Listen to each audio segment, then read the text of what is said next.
Hello and welcome to this India Today special. I'm Akshita Nandagopal and I have the pleasure of being joined here in our studios in the national capital by Dushyant Sridhar, who has flown down all the way from Bengaluru to be here in Delhi. And it's for a very special occasion. First of all, namaskaram to you, Dushyant.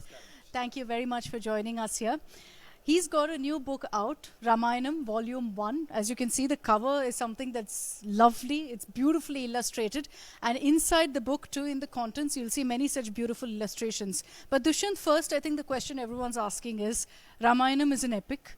Many have read it. There are very few who haven't. But why did you choose to go ahead and write on the Rāmāyaṇam? It's a topic everyone knows about. It's not a new story. So how is yours different in that sense?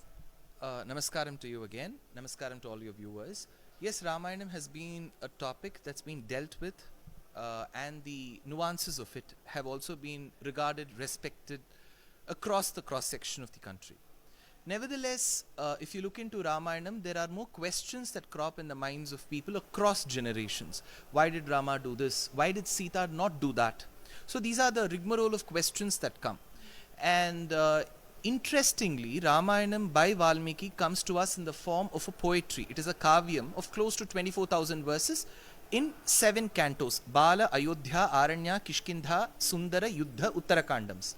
So in poetry, you have limitation of words and space. So you have to read the lines and you have to read between the lines. And between the lines has been read by 6 commentators like Maheshwara Tirtha, Govindaraja, Trayambaka Makhin, Madhava Yogi, Shiva Sahaya, so on and so forth.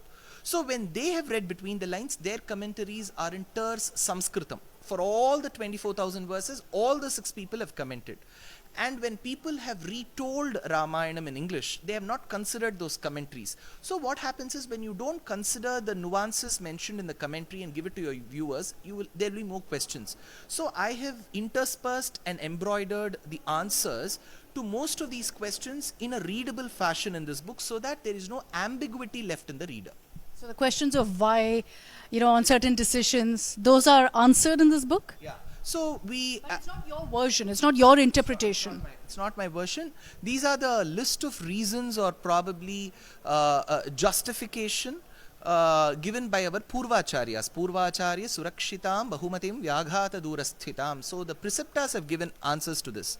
And I have just chosen to give this in English. And in a way that people across ages can understand. So it is not, it will be gross injustice or moral travesty to say that I have done something about it. Yes, I had to stitch some loose ends here and there. That's where my contribution comes. Why did you choose to do it in this version of, answering some of those questions? Is it because you've been asked some of these questions before? And if yes, which were the ones would you deem as, controversial or difficult to kind of crack and explain to people? There are 2 ways of reading a book. One, at the end of the book, you feel very blissful. Second, you feel blissful, but at the same time, there are a volley of questions that come in your mind. As of now, when people read Ramayana, they enjoy, they see the vibe in it. But there are a lot of questions. Why did Dasharatha desire sons and not daughters? Why did he have so many wives and not stick to one? Why did Rama, who stuck to one wife, still desert his wife while she was pregnant? So there are a volley of questions. So what I have done is, I have made it like a conversation between Valmiki and Narada every now and then, so that these questions which are pertinent and do crop in the minds of people are answered. So it comes as an easy narration. So no child will have to struggle. It is a seamless reading. This is my perception of it. It's a seamless reading. And those questions are also answered. So my humble opinion is, when a reader reads a book, they should feel very convinced about the storyline. They should not have multitude of questions that gives them disbelief and thereby making it look very vulgar. That should not be the way a book like Ramayanam should be dealt with, because Valmiki has been extremely intelligent when he has reported the life, like how journalists do. He has reported the life of Rama. So he has been brutally honest, and I thought I should also be brutally honest. Can you give us an example, though, without, of course, revealing too much? Can you give us an example of one of the questions, for example, about Lord Rama and, all of those questions of why he abandoned Goddess Sita? Can you give us, how you answered that particular question in your book? The presumption that we make with such questions is that Sita is a very weak person who can't fight her case. In my humble opinion, IMHO Sita doesn't need an advocate. She says, Kim tva manyata vaidehaha pitame mithiladipaha ramajamataram prapya striyam purusha vigraham. When Rama refuses to take her to the forest, she says, I've tried convincing you to, given you a lot of reasons why I should be accompanying you, yet if you choose not to take me, I feel my father has done a big mistake, a grave mistake by marrying me to a man who's actually a woman in the disguise of a man. You're a scarecrow. So she's extremely brutal, extremely honest, very bold. Bhasma bhasmarha tejasa, she says in Sundarakandam. When Hanuman says, come with me, I'll take you to Bharatadesham, CAA has been implemented, I can take you all the way back. That's when she says, do you think I do not have the ability to burn Lanka? I can turn it into a heap of ashes in no time. But I want to give meaning to the bow and the quiver of arrows that Rama carries, so I give him a chance to prove his prowess. So she's extremely bold. She doesn't need Akshita or Dushyant's help at all. That said, while Rama leaves the ashramam in Aranyakandam to run behind Maricha, and Lakshmana says, I have to stay with you, she says, I thought you've been serving me all these 13 years selflessly as a son. Little did I realize, even after me telling you if you're not leaving, it means you want to have a physical relationship with me. So she accuses Lakshmana, she maligns Lakshmana's character. So Rama as an administrator feels, even if she's my beloved wife who maligns the character, she should bear the brunt of it. So in Agni Pariksha, he throws the same character maligning on her, and he makes Lakshmana lit the funeral pyre so that she gets inside it and gets out of it.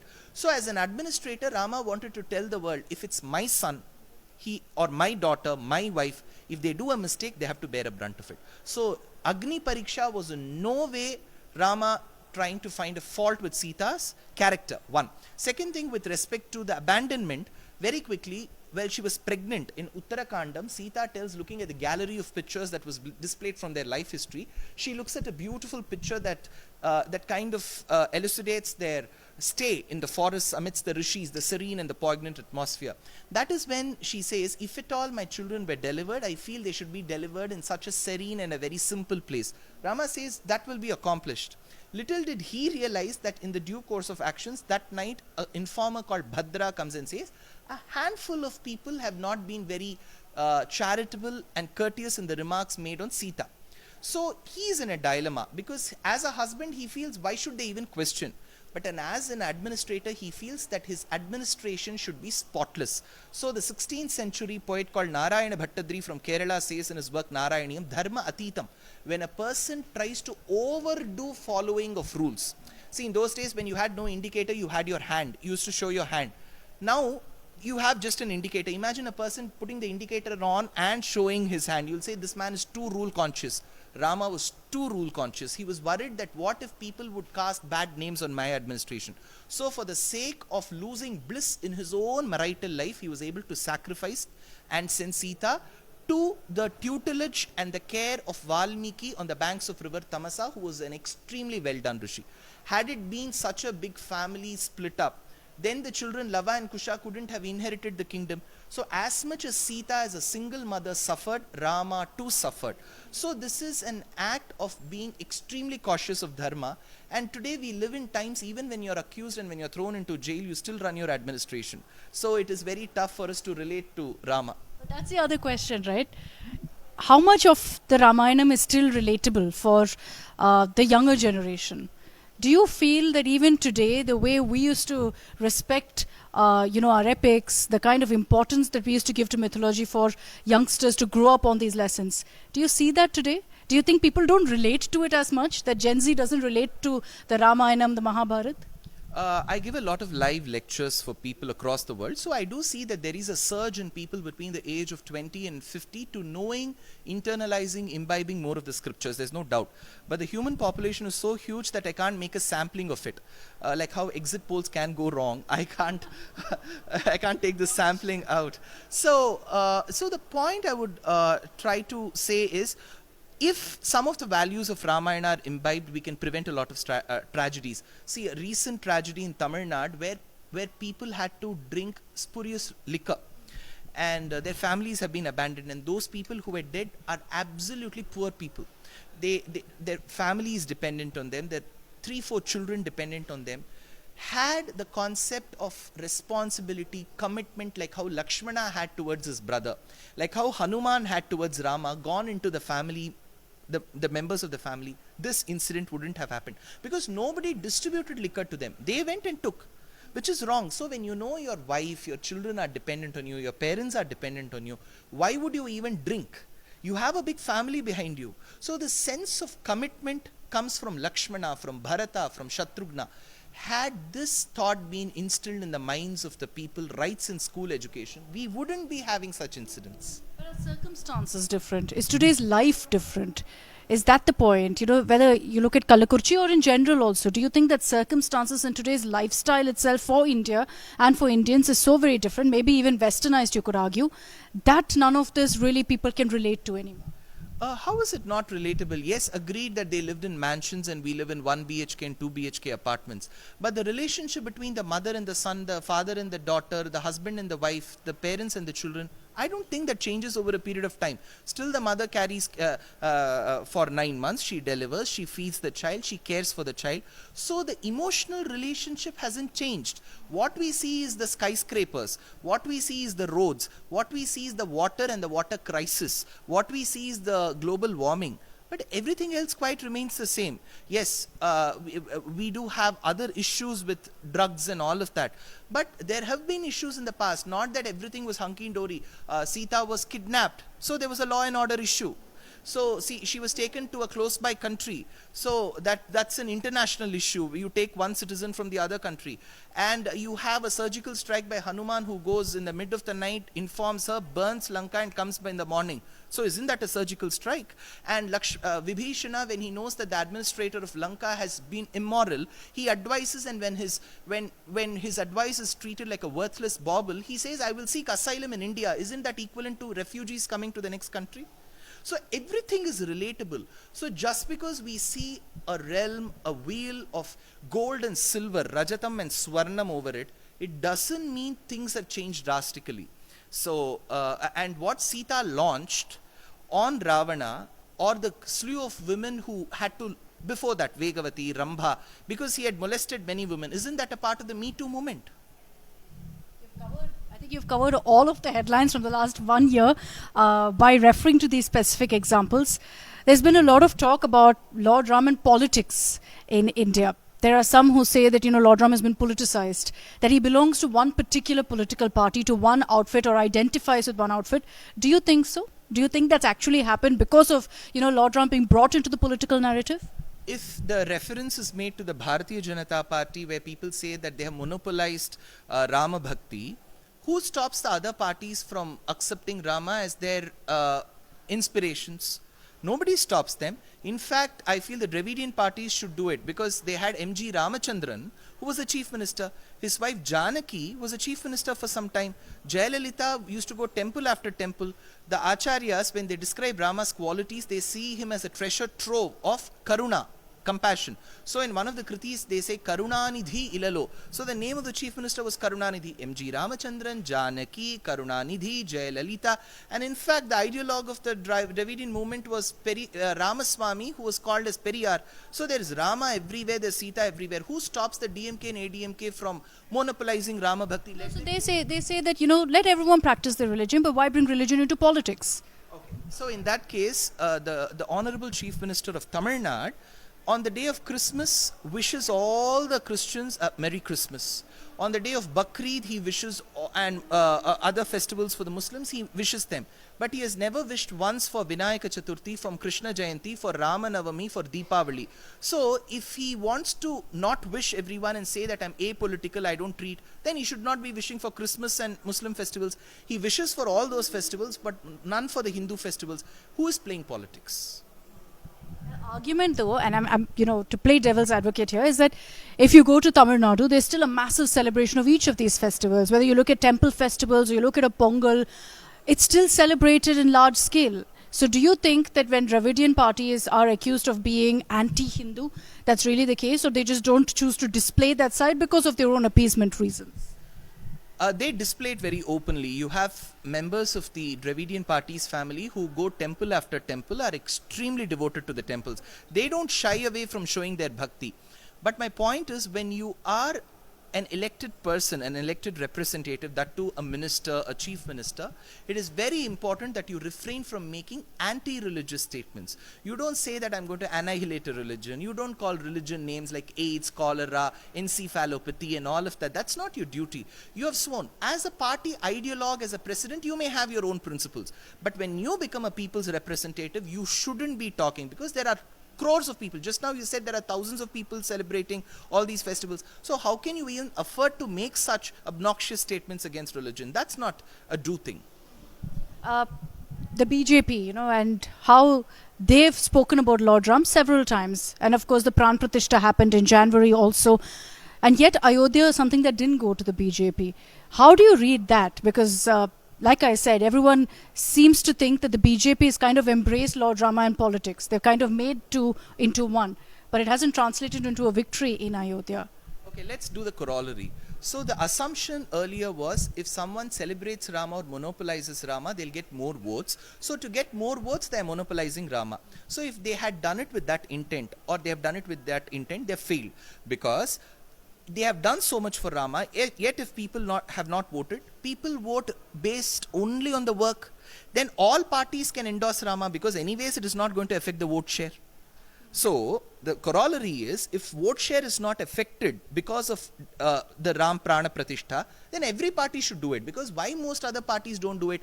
Because they feel that it may affect their vote bank, when it is proven that it isn't affecting the vote bank at all. Because BJP should have won hands down in Ayodhya, but they haven't. So which very well proves that people just respect the work that you do for culture. When they vote based on other things. So let all parties embrace Rama. Wouldn't that be easier? So you are saying that yes, Lord Rama is, something that yes, people look up to, worship, but not a voting factor. Not essentially. See, the point is, when we elect a prime minister, when we elect a chief minister, of course, in our country, we don't elect a prime minister directly. We elect the MPs and they choose. But of course, it's gotten very presidential these days, not to deny that.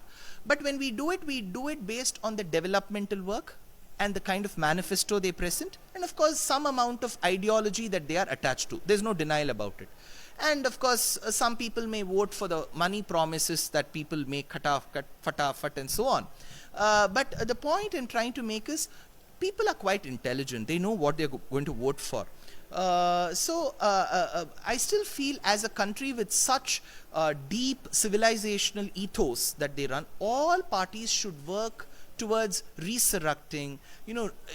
This is the land of Rāmāyaṇam and Mahabharatam. Do you think Russia is going to celebrate Rāmāyaṇam? Do you think Saudi Arabia is going to celebrate Rāmāyaṇam? If India, the place where these scriptures were born, doesn't celebrate, then which country do I go to? So I feel Rāmāyaṇam and Mahabharatam doesn't have one line against any community or any religion. No, against no religion. So do you think that when people say Lord Ram is for all, is not for one religion, do you think that's true? If you're celebrating Lord Rama, you're being secular. You're not being Hindu.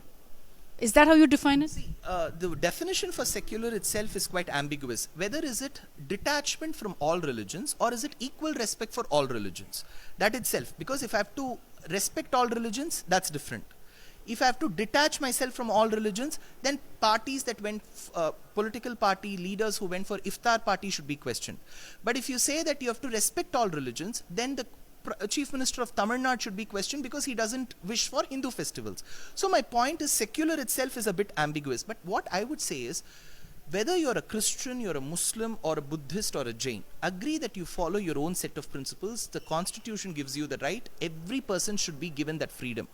But at some point in time, your ancestry was somewhere related to the Bharatiya civilization, which means you were a Hindu at least 4, 5, 6, 10, 15, 20 generations back, everyone. So that way, Ramayana is common to all. See, you may have differences of opinion on, say, a caste system, on this and that. That's okay. But what does Ramayana have to do? Ramayana is about the life of Rama, who was born to Dasharatha, married to Sita, went to the forest, respected his father's words, his wife was kidnapped, he took all the journey. You can take a do's and don'ts lessons from it. Nobody stops you from doing that. But what is the harm? You know, in 1980s, Akshita, when Ramayana was a serial that used to be played, people across religions used to watch. B.R. Chopra's Mahabharata was such a popular thing, there will be nobody on the street when that was being telecast on television channels. And that chakra used to go, Maikal hu. You know, we are used to that. Of course I respect other religions, but I feel when I am born and brought up in Saudi Arabia, if I was a Hindu, born and brought up in Saudi Arabia, I have to respect Islam. When you're born and brought up in India, you should at least have that little respect for Hinduism. Nobody should abuse each other's religion, is my point. That's very true. But as we come to the end of this chat, just to bring the focus back to your book, to Rāmāyaṇam, to understand, you know, your process through it, what do you think changed for you, the beginning of writing this book and at the end of it? Was it learnings, or did you feel a change within yourself after having written so much on the Rāmāyaṇam? So it's been at least a decade plus where I've been giving lectures on the Ramayana, Mahabharatam, Bhagavatam, Vishnu Puranam, so on and so forth, at least 3,500 plus lectures.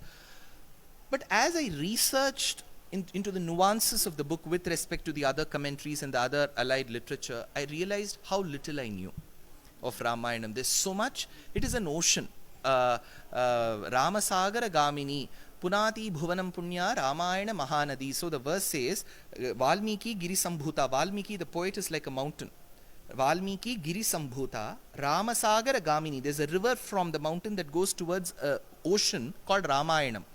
Punati Bhuvanam Punya, Ramayana Mahanadi. So Ramayana Nadi goes towards Ramanama, which is the ocean. So it's an ocean, Akshita.